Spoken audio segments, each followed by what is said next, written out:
5.5 గంటలుగా కేటీఆర్ ను ఈడీ అధికారులు విచారిస్తున్నారు.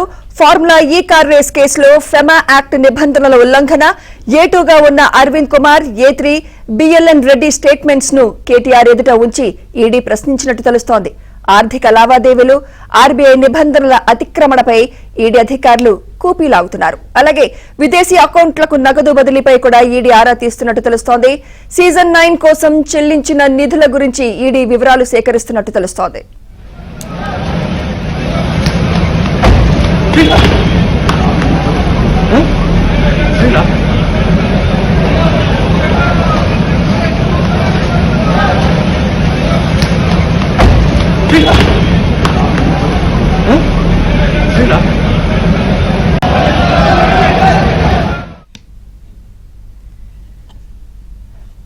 ఇదే అంశంపై మరింత సమాచారం మా క్రైమ్ కరెస్పాండెంట్ ప్రవీణ్ అందిస్తారు. ప్రవీణ్, 5.5 గంటలుగా కేటీఆర్ ను ఈడీ అధికారులు విచారిస్తున్నారు. పూర్తి అప్డేట్స్ తెలియజేయండి ప్రవీణ్.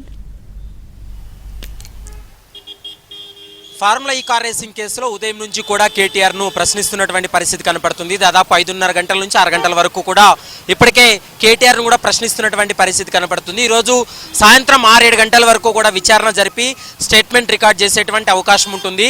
ఎందుకంటే ఈ ఫార్ములా కేసులో ఎకనామికల్ ట్రాన్సాక్షన్స్ పైన, మరోవైపు ఫెమా నిబంధనలు ఉల్లంఘన జరిగిందనేటువంటి అంశానికి సంబంధించి సుదీర్ఘంగా విచారణ జరుపుతున్నారు. ఇప్పటికే ఈ కేసులో A2గా ఉన్నటువంటి అరవింద్ కుమార్ను కావచ్చు, తర్వాత A3గా ఉన్నటువంటి మాజీ చీఫ్ ఇంజనీర్ బిఎల్ఎన్ రెడ్డిని కూడా విచారణ జరిపి వాళ్ళు ఇచ్చినటువంటి స్టేట్మెంట్ ఆధారంగా చేసుకుని కేటీఆర్ కూడా విచారణ జరుపుతున్నటువంటి పరిస్థితి కనపడుతుంది. ఎందుకంటే ఇందులో ఫెమా నిబంధనలు ఉల్లంఘించడానికి ప్రధానమైనటువంటి కారణం ఏంటి? ఒకవేళ FEO కంపెనీకు 55 కోట్ల రూపాయలు జమ చేయాలనుకున్నా రిజర్వ్ బ్యాంక్ ఆఫ్ ఇండియా యొక్క అనుమతులు ఎందుకు పొందలేదు, కేబినెట్ నిర్ణయాలు లేకోకుండానే ఏ విధంగా నగదు బదిలైంది అనేటువంటి అంశాలతో పాటు ప్రధానంగా ఇందులో బదిలైనటువంటి 55 కోట్లు ఇంకా ఇతరత్ర అకౌంట్లకు ఏమైనా జమ చేశారా, అంతిమ లబ్ధిదారుడు ఎవరు అనేటువంటి అంశాలన్నిటిపైన కూడా కేటీఆర్ నుండి కొంత సమాచారాన్ని రాబట్టేటువంటి ప్రయత్నం చేయడం జరిగింది. మరోవైపు HMDA ఖాతా నుంచి 55 కోట్లు బదిలీ అయిన తర్వాత ఈ ప్రొసీడింగ్స్ కావచ్చు, మరోవైపు నగదు బదిలీకి ఆదేశాలు ఇచ్చినటువంటి అధికారులను కూడా ఇప్పటికే క్వశ్చన్ చేశారు. కాబట్టి వాళ్ళు చెప్పినటువంటి స్టేట్మెంట్లు ఏంటంటే అప్పటి మంత్రిగా ఉన్నటువంటి కేటీఆర్ ఆదేశాల మేరకే తాము బదిలీ చేశామని, తన పైన ఒత్తిడి ఉండడం వల్లనే బదిలీ చేశామనేటువంటి అంశాన్ని వాళ్ళు స్టేట్మెంట్ ఇవ్వడం జరిగింది. ఆ స్టేట్మెంట్లను పరిగణలోకి తీసుకున్నటువంటి ఈడీ ఆ స్టేట్మెంట్ల ఆధారంగా చేసుకొని కేటీఆర్ని క్వశ్చన్ చేస్తున్నారు. ప్రస్తుతం మనం చూస్తున్నాం ఈడీ కార్యాలయం వద్ద ఉన్నాము. ఈడీ కార్యాలయం వద్ద కూడా కేటీఆర్ ఎప్పుడు బయటకు వచ్చినప్పటికీ కూడా శాంతి భద్రతలు విఘాతం కలగకుండా ఉండేందుకు పోలీసులు కూడా పూర్తి స్థాయిలో బందోబస్తు కూడా ఏర్పాటు చేసినటువంటి పరిస్థితి కూడా కనపడుతుంది. ఇప్పటికే కేటీఆర్ అయితే మాత్రం కొన్ని అంశాలపైన ఈడీ అధికారులకు క్లారిటీ ఇచ్చినట్లు తెలుస్తుంది. కేవలం హైదరాబాద్ బ్రాండ్ ఇమేజ్ను పెంచడం కోసమే కొన్ని నిబంధనలు ఉల్లంఘించింది వాస్తవమే.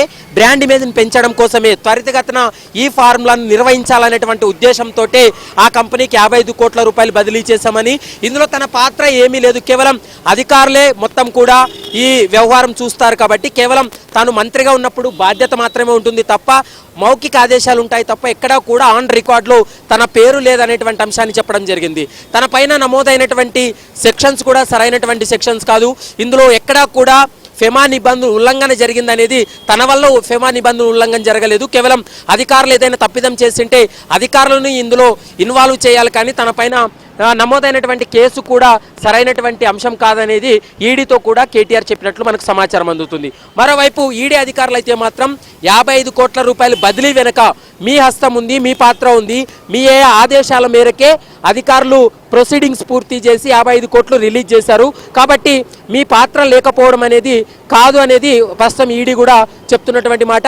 ఈడీకి ఉన్నటువంటి అనుమానాలన్నిటిపైన కూడా ఇప్పటికే కేటీఆర్ను కూడా క్వశ్చన్ చేస్తున్నారు. ముఖ్యంగా ఈ ఫార్ములా రేస్కి సంబంధించి ఎలాంటి ఒప్పందాలు జరిగాయి, ఒప్పందాలు చేసుకున్నటువంటి సమయంలో ఎంత మొత్తంలో వాళ్ళకి డబ్బులు చెల్లించాలి, ఇండియన్ కరెన్సీలో చెల్లించాలా లేకపోతే ఇండియన్ కరెన్సీలో చెల్లించాలా లేకపోతే విదేశీ కరెన్సీలో పౌండ్ల రూపంలో చెల్లించాలా అనేటువంటి అంశానికి సంబంధించి ఏ విధంగా ఒప్పందం జరిగింది అనేటువంటి వాటిపైన కూడా కేటీఆర్ను కూడా అడిగి తెలుసుకునేటువంటి ప్రయత్నం చేస్తున్నారు.